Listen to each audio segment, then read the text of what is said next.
Saudações, leitores e seguidores do Instituto Liberal. Meu nome é Lucas Berlanza e esse é mais um IL Flash, aquele momento da semana em que a gente elenca os 7 artigos que mais impactaram, que mais fizeram sucesso no nosso site oficial e nas nossas redes sociais.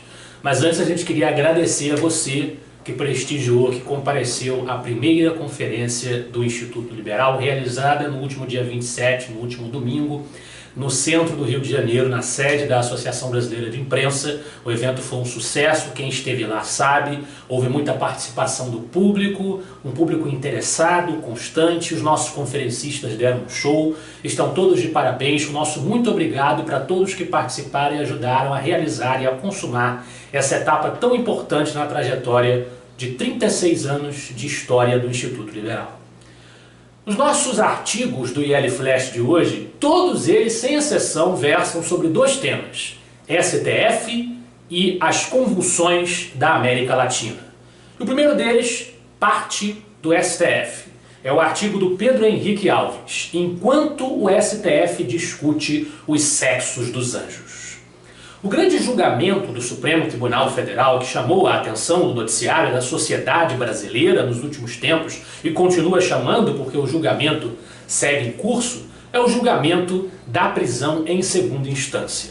Boa parte dos analistas acredita que o impacto de uma mudança nesse entendimento, de se entender, de o STF adotar a interpretação de que a Constituição brasileira não permitiria a prisão em segunda instância, é um golpe duro nos procedimentos que vêm sendo adotados pela Operação Lava Jato e pode representar um risco ao combate à corrupção.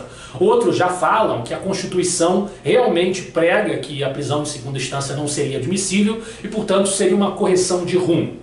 O Pedro Henrique Alves acredita que, embora exista a possibilidade de argumentar no sentido de sustentar que a Constituição vedaria o uso desse dispositivo, ao mesmo tempo também existem argumentos que poderiam levar a concluir que ela não veda, que ela aceita, que ela tolera. A gente tem vários argumentos jurídicos sendo publicados sobre o assunto, mas o foco da questão para o Pedro Henrique Alves, apesar de, como todo liberal, nós devemos defender e sustentar o valor da Constituição, o valor do império das leis, da divisão de poderes, o foco da questão é o realismo do problema, o problema da realidade, da vida real.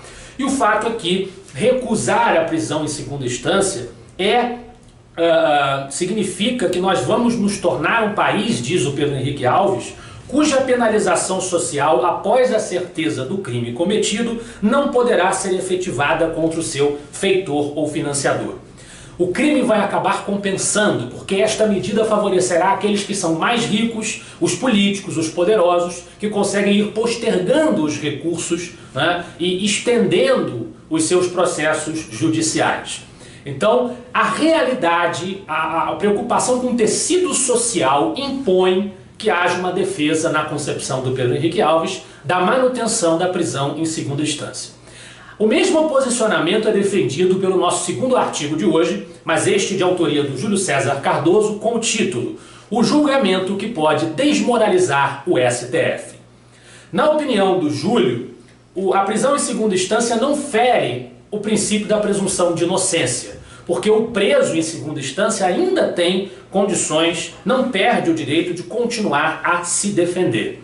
Também é fato que a grande parte das decisões que vão para instâncias superiores, que vão ser julgadas lá no próprio Supremo, não modificam o caráter da pena, da punição efetivamente. Isso foi dito no voto do ministro Luiz Roberto Barroso. Assim, na concepção do Júlio, não aceitar a prisão em segunda instância é favorecer o prolongamento da impunidade. Tudo que o Brasil não precisa é de impunidade, algo que já o marcou na sua trajetória, na sua história, e o STF se apequenaria como tribunal se viesse a mudar esse entendimento que já foi pacificado desde a Constituição de 88, efetivada até 2009, mais ou menos. Não houve grandes problemas nesse entendimento. Depois de 2009 a 2016, entendeu-se que a prisão em segunda instância não deveria ser aceita. Em 2016 entendeu-se novamente que a prisão poderia ser admitida. E agora, já em 2019, tão pouco tempo depois, querem voltar atrás novamente? o efeito desta insegurança jurídica e desta ameaça à punição dos criminosos, que vem sendo marcada e vem sendo marcante aí no processo desde a Operação Lava Jato começou, desde que a operação se iniciou, esse risco é o que aponta o Júlio César no seu artigo. Mudando de contexto, agora para a crise na América Latina, especificamente para o problema chileno. O economista Roberto Heller, também colunista do IEL de longa data, traz uma análise de dados no seu artigo Brasil e Chile, o que dizem os números. Apesar da crise que despontou no Chile, de manifestações nas ruas, de milhares e milhares de pessoas, algumas muito violentas, apesar disso, é preciso atentar para o fato de que as esquerdas não têm razão ao apontarem o dedo, por exemplo, para o ministro da Economia brasileiro, Paulo Guedes, dizendo que ele estava errado em olhar o Chile como um exemplo para o Brasil. Em absolutamente todos os indicadores socioeconômicos por que se olhe, e o Roberto Heller faz um apanhado disso no seu artigo, o Chile está melhor do que o Brasil. Portanto, sim, apesar das manifestações que estão acontecendo, todo o país tem seus problemas e as esquerdas se aproveitam desses problemas. Apesar disso, o modelo econômico do Chile tem muito a oferecer de exemplo, sim, para a economia brasileira. Paulo Guedes não está errado em prestar atenção a essa possibilidade. O trabalho do Chicago Boys no Chile de Pinochet, apesar de politicamente ser uma ditadura, foi um trabalho de qualidade que teve efeitos duradouros na economia chilena. Do Chile vamos para Cuba, no artigo do João César de Mello, Olhar para Cuba para entender o Brasil. Um dos corações dessa extrema esquerda latino-americana é a ilha de Cuba, com o Partido Comunista do falecido Fidel Castro, que junto com o PT e com Hugo Chávez, com as Farc, na década de 90, fundaram o Foro de São Paulo, esta entidade que congrega as legendas e movimentos políticos de extrema esquerda na América Latina e que sim coordena, insufla movimentos extremistas, e celebrou-se, na época da ascensão das esquerdas ao poder, celebrou-se a importância do Foro de São Paulo para isso, nas palavras dos próprios líderes que integravam e que integram a instituição, a entidade.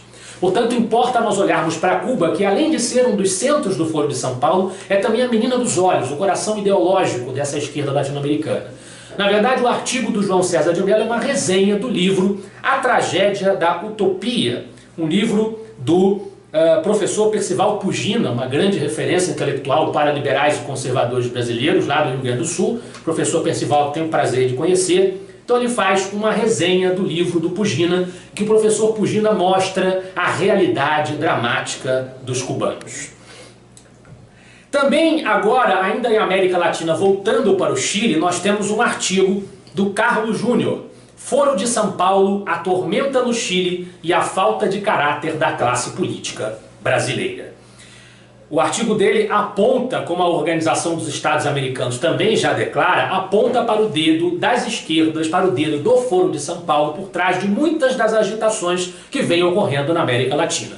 Desde no Equador, onde o presidente, o Lenín Moreno, enfrentou uma revolta de esquerda, uma revolta de indígenas sindicalizados, e ele apontou o dedo do Rafael Correa, bolivariano, ligado à ditadura de Nicolás Maduro na Venezuela, o seu rival na política equatoriana, por trás das manifestações. É claro que existe o dedo dessa gente no processo. Ninguém está dizendo, nem o Carlos Júnior diz, que as manifestações populares são todas produto da orquestra do Foro de São Paulo. Se está dizendo apenas que o dedo deles, as digitais deles, estão muito nítidas por trás de alguns aspectos desse processo, por trás dos aspectos mais violentos das manifestações e por trás da exploração política que se faz dessas manifestações. Há uma reação nítida no Chile, no Equador e em diversos países da América Latina do populismo latino-americano contra as mudanças que têm ocorrido, que vem acontecendo no continente da região nos últimos anos. É preciso apontar o dedo para isso sem medo de ser tratado como paranoico ou conspiracionista delirante, como facilmente alguns comunicadores e formadores de opinião, infelizmente, fazem. Agora, um olhar para o Brasil, no artigo, novamente voltamos ao STF, do João César de Mello. Afinal, qual o pior ministro do STF? É uma pergunta bastante difícil de responder, e o que o João César de Mello faz nesse artigo, tomando por gancho o julgamento da prisão em segunda instância, é fazer um apanhado curricular de cada um dos nossos distintíssimos ministros do STF, dos nossos deuses do Olimpo de Tóquio. Eu não preciso dizer as coisas escabrosas que aparecem na lista do João César de Mello. Confiram por sua conta e risco. Também do João César de Mello, finalizando o nosso IL Flash de hoje, um artigo de volta ao problema da América Latina, um alerta que o João faz. Farão no Brasil o que estão fazendo no Chile e no Equador.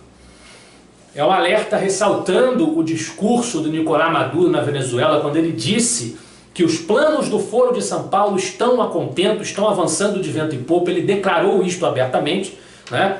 E ele aponta então para os riscos de que a extrema-esquerda tente se engraçar no Brasil, como está fazendo no restante da América Latina.